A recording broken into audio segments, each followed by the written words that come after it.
مرحبا شباب، هذا الفيديو تعليم عزف معزوفة أو أغنية عمي هلك ما يرضون. الروابط كلها موجودة أسفل الفيديو. الروابط موجودة كلها أسفل الفيديو. من تنزل البرنامج وتهكره أو إذا عندك مهكر البرنامج وتضيف للسيت، تختار أي صوت تشوفه مناسب. يعني أنت شوف أي صوت يعجبك تقدر تختاره، هو موجود بالسيت هواي أصوات بيه. الأصوات اللي عزفت بيهن أنا هذا صوت الياماها، وهذا صوت البوق، وهذا الساز. بالنسبة للإيقاع اللي نختاره، هذا الإيقاع اللي مكتوب عليه هو 4. هذا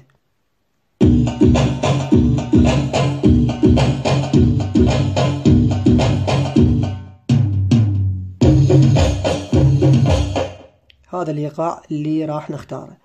وبالنسبة للمعزوفة ترى سهلة، التشريق مالها على بيات الصول. هذا التشريق مالها، شوفوا هذا التشريق. هسه انت مثل ما شفتوا شلون بديت اعزفها، هذا كل عزفها. طبعا هي كلش سهلة، خطوة او خطوتين اعتقد هي. شو اسمه، انا ضفت ويا هيك يعني حركات مال معزوفة على مود اطول بيها شوية. المهم هسه ركز وياي، نبدي بالخطوة الأولى. الخطوة الأولى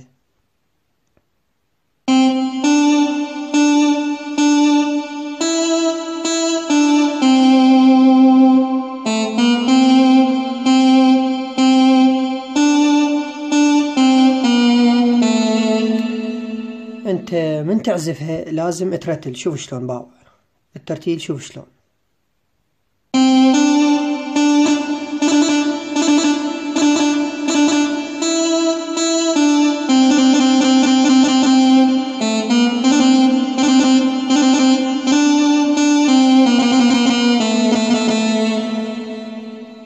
مثل ما شفت من ترتل هيك على مود تصير عندك شوي احلى. هاي بدون ترتيل شوف شلون.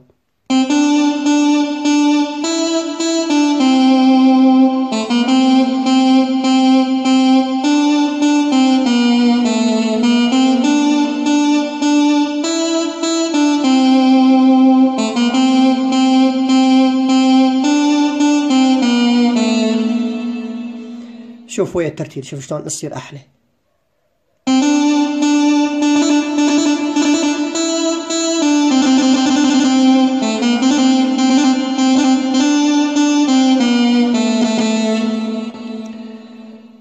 أعيدها، ركز وياي، أسويها على البطيء نفس ما قلت. أنت لازم ترتل على مود يصير عندك أحلى. ركز وياي.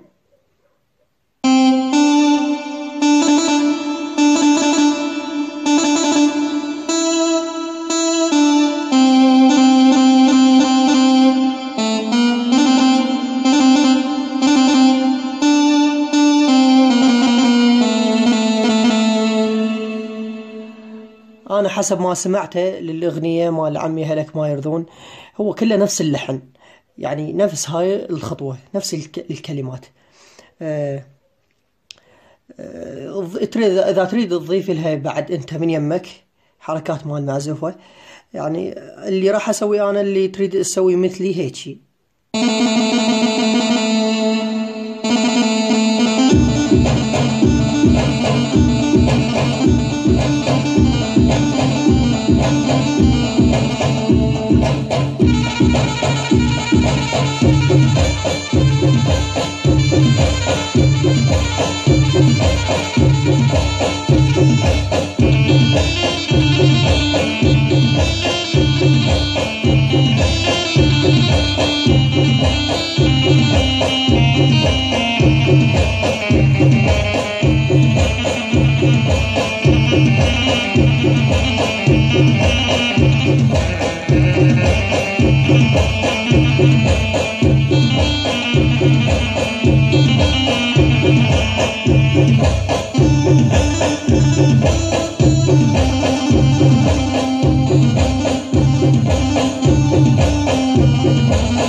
شاء الله يكون الفيديو واضح للجميع، والسلام عليكم ورحمة الله وبركاته.